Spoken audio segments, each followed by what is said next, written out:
Good morning वेस्ट most welcome in Avinash tutorial. जैसे last classes में हमने मानव नेत्र, वायुमंडलीय अपवर्तन और वर्ण विक्षेपण से संबंधित जो फास्ट ट्रैक रिवीजन था पूरे एक्सरसाइज का, लेशन का, उसको हमने कंप्लीट किया था।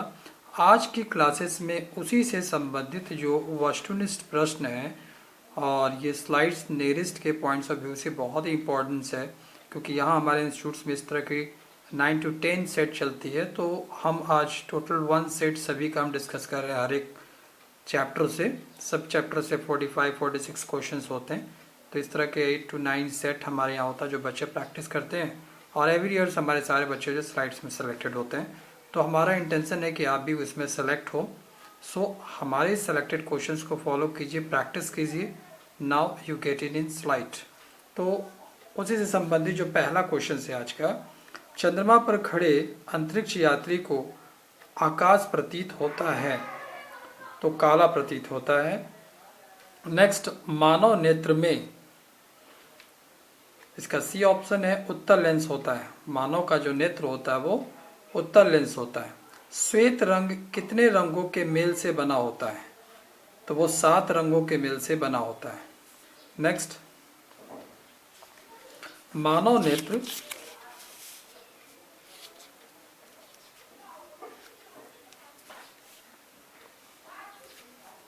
मानव नेत्र जिस भाग पर किसी वस्तु का प्रतिबिंब बनाते हैं वह दृष्टिपटल, वह है दृष्टिपटल। मानव नेत्र जिस भाग पर किसी वस्तु का प्रतिबिंब बनाते हैं उसको हम लोग दृष्टिपटल कहते हैं।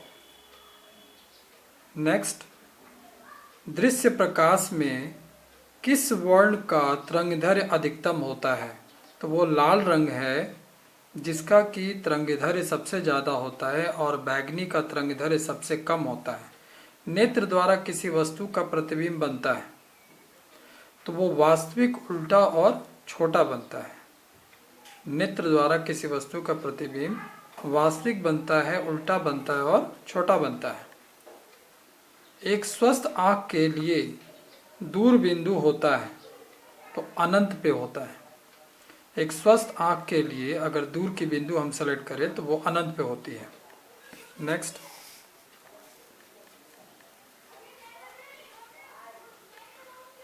मानव नेत्र अभिनेत्र लेंस की फोकस दूरी, मानव नेत्र अभिनेत्र लेंस की फोकस दूरी को समायोजित करके विभिन्न दूरियों पर रखी वस्तुओं को फोकसित कर सकता है। ऐसा हो पाने का क्या कारण है? तो इसका कारण केवल समंजन है। मानव नेत्र जो है वो एक तरह से ऑटोमेटिक कैमरा की तरह काम करता है। अगर हम लोग किसी तरह का जूम का कैमरा ले लें तो उसमें हमको सेटिंग करना पड़ता है, दूर की चीज़ों के लिए लेंस को रोटेट करना पड़ता है, घुमाना पड़ता है। लेकिन मानव एक नेत्र है जहाँ पर वो ऑटो में ये सारा काम करता है, उसी को हम लोग कहते हैं समंजन, ऑटोमेटिक। इंद्रधनुष का बनना किस परिघटना पर आधारित है? तो इंद्रधनुष का बनना आपके प्रकाश का वर्ण विश्लेषण, विक्षेपण, प्रकाश का वर्ण विक्षेपण पे आधारित है।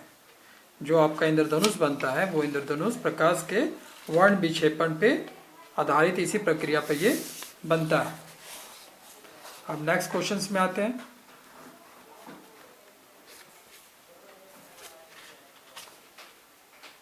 सामान्य दृष्टि वाले व्यक्ति के लिए स्पष्ट दर्शन की न्यूनतम दूरी कितनी होती है? तो ये 25 सेंटीमीटर होता है मिनिमम दूरी। अगर आदमी सामान्य आदमी की आंख है, मतलब एक हेल्पफुल आदमी की आंख की जो कम से कम दूरी होती है 25 सेंटीमीटर, इससे नज़दीक की वस्तु को कोई भी देख नहीं सकता है। जो नेत्र निकट स्थित वस्तु को साफ नहीं देख सकता वह नेत्र में होता है दूरदृष्टि दोष। मतलब जो नेत्र निकट की चीज़ों को नहीं देखता उसमें दूरदृष्टि होता है। जो दूर की चीज़ों को जो नेत्र नहीं देख सकता उसका निकट दृष्टि दोष होता है। अभिनेत्र लेंस की फोकस दूरी में परिवर्तन किया जाता है तो वो पक्षमाभी या सिलेरी मसल्स कह सकते हैं, इसके कारण वो परिवर्तित होता है। अभिनेत्र लेंस की फोकस दूरी में परिवर्तन किया जा सकता है। तो अभिनेत्र लेंस की जो फोकस दूरी है वो सिलियरी मसल्स मतलब पक्षमाची द्वारा होता है। वो एक रेसे जैसा होता है जो लेंस से जुड़ा हुआ रहता है। जब वो खींचता है तो लेंस का आकार जो है बीच से पतला हो जाता है, और जब ये पक्षमाभी जो है या सिलेरी मसल्स जो है जब वो लूज होता है, ढीला होता है, तो लेंस का बीच का जो भाग होता है वो मोटा हो जाता है। तो जब वो लेंस के बीच का भाग पतला होता है तो फोकस दूरी बढ़ जाती है, और जब लेंस के बीच का भाग वो मोटा होता है, बढ़ता है, तो फोकस दूरी घट जाती है। किसी कोलाइडी विलयन में निलंबित कणों से प्रकाश के प्रकीर्णन को कहा जाता है तो वो होता है टेंडल प्रभाव। कोलाइडी विलयन, कोलाइडी मतलब विलयन भी बहुत 4-5 तरह के होते हैं जो हमने रसायन में इस चीज़ के बारे में बताया है। तो जब कोलाइडी विलयन से जब प्रकाश जाती है, उससे प्रकाश जो है वो निकलती है, तो उसका जो निलंबित कणों से प्रकाश जो है अलग अलग जो डायरेक्शन में घूम जाती है, दिशाओं में मुड़ जाती है, तो इस तरह के प्रभाव को कहा जाता है टिंडल प्रभाव। अगर कोलाइडी विलयन में हम एक साइड से प्रकाश डालते हैं तो वो विलयन से जब प्रकाश दूसरे साइड में निकलती है तो विलयन जो होगा, जो कोलाइडी विलयन होगा, बहुत ही चमकदार हो जाएगा, क्योंकि वहाँ पर प्रकाश जो होती है वो बहुत ज़्यादा अंदर छोटे छोटे कणों से टकरा करके बिखरती है। इसी प्रभाव को हम लोग कहते हैं टिंडल प्रभाव।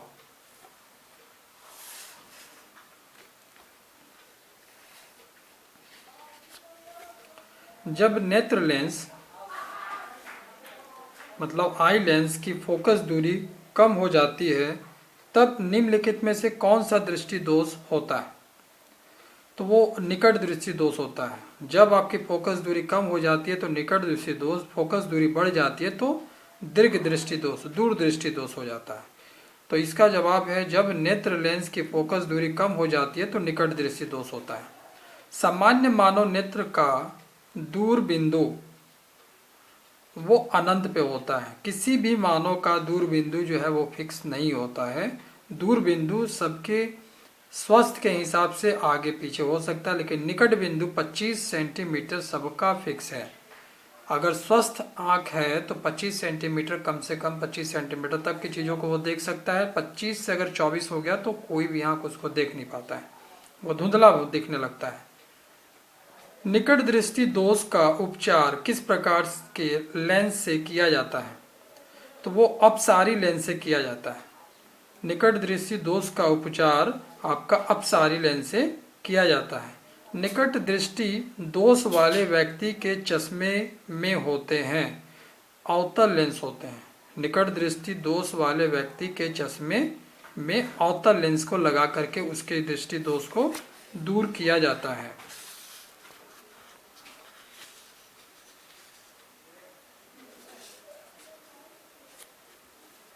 दूरदृष्टि दोष से पीड़ित व्यक्ति कहाँ तक साफ साफ देख सकता है? तो वो निकट स्थित वस्तु को साफ साफ देख सकता है, क्योंकि दूरदृष्टि दोष का मतलब हो गया कि नजदीक की चीजों का ना दिखना। तो दूरदृष्टि दोष से पीड़ित व्यक्ति कहाँ तक साफ साफ देख सकता है? तो निकट स्थित वस्तु को तो साफ साफ वो देख सकता है। मानव नेत्र में उपस्थित लेंस वो कैसा लेंस है? तो वो उत्तल लेंस होता है। मानव का जो नेत्र है उसमें लगा हुआ लेंस उत्तल होता है। यदि किसी वस्तु का प्रतिबिंब रेटिना के पीछे बनता है तो यह व्यक्ति किस दृष्टि दोष से पीड़ित है? तो यह व्यक्ति दूर दृष्टि दोष से पीड़ित है। जब भी प्रतिबिंब जो है रेटिना के पीछे बनेगा तो दूर दृष्टि दोष होगा, और प्रतिबिंब रेटिना के सामने बनेगा तो निकट दृष्टि दोष होगा। इसको याद रखिएगा। तो जब किसी वस्तु का प्रतिबिंब रेटिना के पीछे बनता है तो उस तरह का जो दोष होता है उस दोष को हम लोग दूर दृष्टि दोष कहते हैं। निम्नलिखित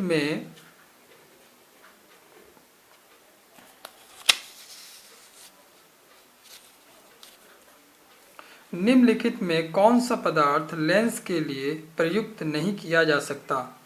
तो कांच का किया जा सकता है, जल का किया जा सकता है, प्लास्टिक का भी किया जा सकता है, लेकिन मिट्टी का जो प्रयोग है हम इसको लेंस के लिए कभी भी नहीं कर सकते। तो अभी तक हमने 23 क्वेश्चंस को देखा है। नेक्स्ट हम लोग आज पूरा एक सेट लगाएंगे, 47 क्वेश्चंस का एक सेट है।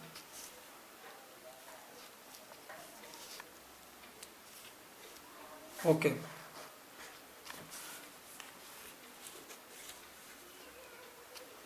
दूरदृष्टि दोष से पीड़ित व्यक्ति का उपचार किस प्रकार के लेंस से किया जाता है? तो वो होता है अभिसारी लेंस से उसका उपचार किया जाता है।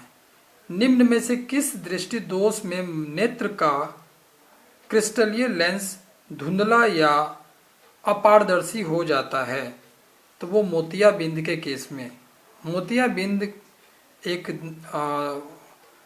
नेत्र का दोष है, दृष्टि दोष है, जिसमें क्रिस्टलीय लेंस, जो लेंस आंखों का लेंस होता है, वो धुंधला हो जाता है मोतियाबिंद के केस में। जरा दूरदर्शिता से पीड़ित व्यक्ति का उपचार किस प्रकार के लेंस से किया जाता है? तो वो है बाइफोकल। जरा दूरदर्शिता से पीड़ित व्यक्ति का उपचार किस प्रकार के लेंस से किया जाता है?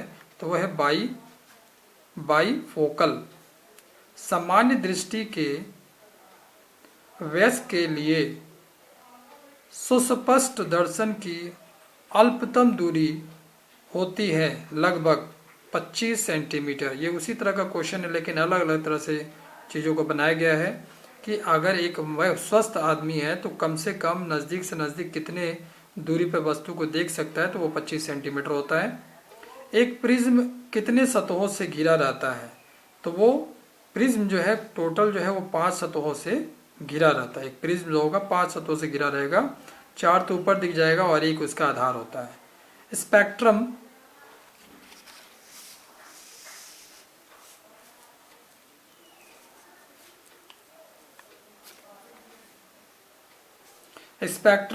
प्राप्त करने के लिए किसका उपयोग किया जाता है? तो वो प्रिज्म का उपयोग करते हैं हम लोग स्पेक्ट्रम प्राप्त करने के लिए। स्पेक्ट्रम होता है जिसमें कि हमको एक उजले कलर से 7 कलर हमें मिलती है, 7 तरह की जो किरणें अलग अलग निकलती हैं, वो स्पेक्ट्रम के हेल्प से ही निकलती है। और उस स्पेक्ट्रम का ये जो प्रॉपर्टी है, ये जो आपका कह सकते हैं कि ये जो प्रोसेस है वो प्रिज्म की सहायता से ही हो पाता है।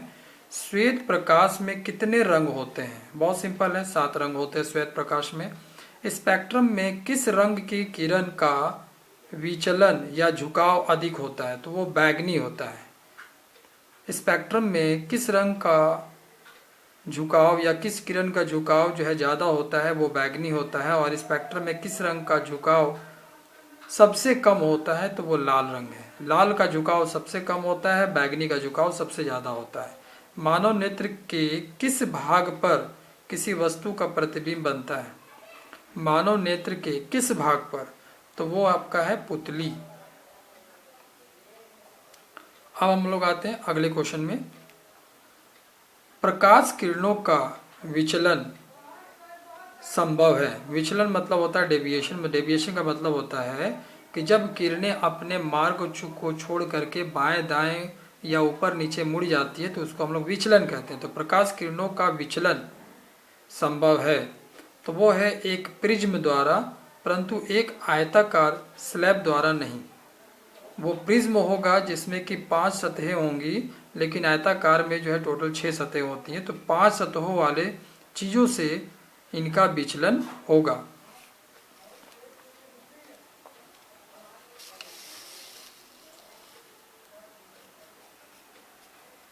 नेक्स्ट, अभिनेत्र लेंस की फोकस दूरी में परिवर्तन किया जाता है पक्षमाभी द्वारा। अभिनेत्र लेंस की फोकस दूरी हम पक्षमाभी द्वारा चेंज कर सकते हैं। पहले भी क्वेश्चन आया था, पक्षमाजी को हम लोग सिलेरी मसल्स कहते हैं, कि अगर पक्षमाजी जो होगा वो जैसे ही टाइट होगा तो लेंस के बीच का भाग वो पतला हो जाएगा, तो फोकस दूरी बढ़ जाएगी। और पक्षमाजी जब ढीला होगा, लूज होगा, तो लेंस के बीच का जो भाग है उसका आकार बढ़ जाएगा, तो फोकस दूरी घट जाएगी। प्रिज्म से गुजरने पर सूर्य के प्रकाश की किरणें विभिन्न रंगों में बट जाती है, इसका कारण क्या है? तो इसका कारण है प्रकाश किरणें विद्युत चुंबकीय तरंगें। प्रिज्म से गुजरने पर सूर्य की किरणें जो है 7 कलर में विभक्त हो जाती है, इसका कारण है प्रकाश किरणें विद्युत चुंबकीय तरंगें हैं। सॉरी, ये जो आपका जो है प्रिज्म से गुजरने पर सूर्य की प्रकाश की किरणें विभिन्न रंगों में बढ़ जाती, इसका कारण है कि अलग अलग रंगों का जो विचलन होता है वो अलग अलग होता है। यहाँ पर लाल का विचलन सबसे कम होता है और बैंगनी का विचलन सबसे ज़्यादा होता है। तो प्रिज्म से गुजरने पर सूर्य के प्रकाश की किरणों का रंगों में बट जाता है, उसका कारण है कि विभिन्न रंगों की किरणों का विचलन जो है वो अलग अलग होता है। निकट दृष्टि दोष का निवारण किस लेंस से किया जाता है? तो अवतल लेंस से निकट दृष्टि दोष का निवारण किया जाता है। नेक्स्ट क्वेश्चन देखते हैं।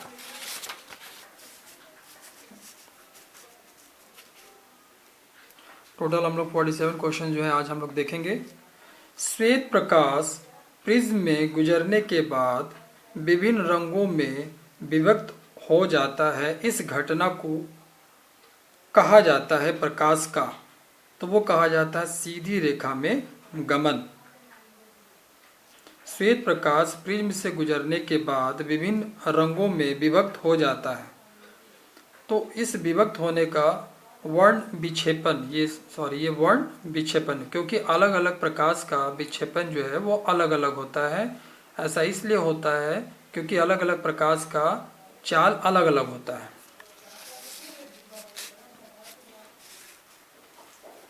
नेक्स्ट क्वेश्चन देखते हैं। दीर्घ दृष्टि के निवारण के लिए उपयोग किया जाता है, तो इसमें ये उत्तल लेंस का यूज किया जाता है दीर्घ दृष्टि दोष के निवारण के लिए। श्वेत प्रकाश जब एक प्रिज्म से होकर गुजरता है तो जो रंग सबसे कम विचलित होता है वो लाल रंग है। श्वेत प्रकाश जब एक प्रिज्म से होकर के गुजरता है तो सबसे कम लाल विचलित होता है और सबसे ज़्यादा आपका बैंगनी विचलित होता है। एक एंगस्ट्रम का मान क्या होता है? तो 10⁻⁻10 मीटर होता है। एक एंगस्ट्रम का मान 10⁻⁻10 मीटर होता है। मानव नेत्र अभिनेत्र लेंस की फोकस दूरी को समायोजित करके विभिन्न दूरियों पर रखी वस्तुओं को फोकसित कर सकता है। ऐसा हो पाने का कारण क्या है? तो ऐसा हो पाने का कारण है समंजन। समंजन के कारण ही हम वस्तुओं को अलग अलग जो दूरियों पर रख करके उसको फोकसित करते हैं। नेक्स्ट है प्रिज्म से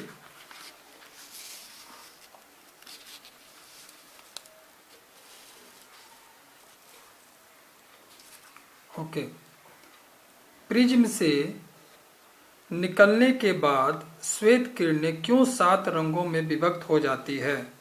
तो उसका कारण है कि सूर्य का श्वेत प्रकाश जो है वो 7 रंगों का बना होता है, इसलिए वो 7 रंगों में विभक्त हो जाती है। जरा दूरदर्शिता के निवारण के लिए उपयोग किया जाता है, तो हम लोग द्विफोक्सी लेंस का यूज करते हैं। जरा दूरदर्शिता, इसके निवारण के लिए द्विफोक्सी लेंस का यूज करते हैं। श्वेत प्रकाश की किरण जब किसी प्रिज्म से होकर गुजरती है तब वो रंग सबसे अधिक विचलित होता है, तो वही आपका बैंगनी होता है, और सबसे कम विचलित होता है वो आपका लाल रंग होता है। मानव नेत्र जिस भाग पर किसी वस्तु का प्रतिबिंब बनाता है वह दृष्टिपटल है। मानव नेत्र दृष्टिपटल पर किसी वस्तु का प्रतिबिंब बनाता है, जिसको हम लोग रेटिना कहते हैं।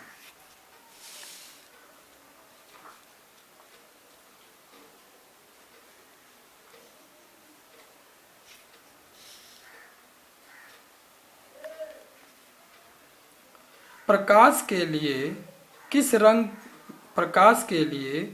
रंग के लिए तरंगदैर्घ्य सबसे ज़्यादा होता है? तो लाल रंग का तरंगदैर्घ्य सबसे ज़्यादा होता है और बैगनी रंग का तरंगदैर्घ्य सबसे कम होता है। जिसका तरंगदैर्घ्य सबसे ज़्यादा होता है उसका झुकाव कम होता है, जिसका तरंगदैर्घ्य सबसे कम होता है उसका झुकाव ज़्यादा होता है। प्रकाश में किस रंग का तरंगदैर्घ्य सबसे अधिक होता है? तो प्रकाश में किस रंग का तरंगदैर्घ्य सबसे अधिक होता है? तरंगदैर्घ्य सबसे ज़्यादा होता है लाल रंग का, कम होता है बैगनी का।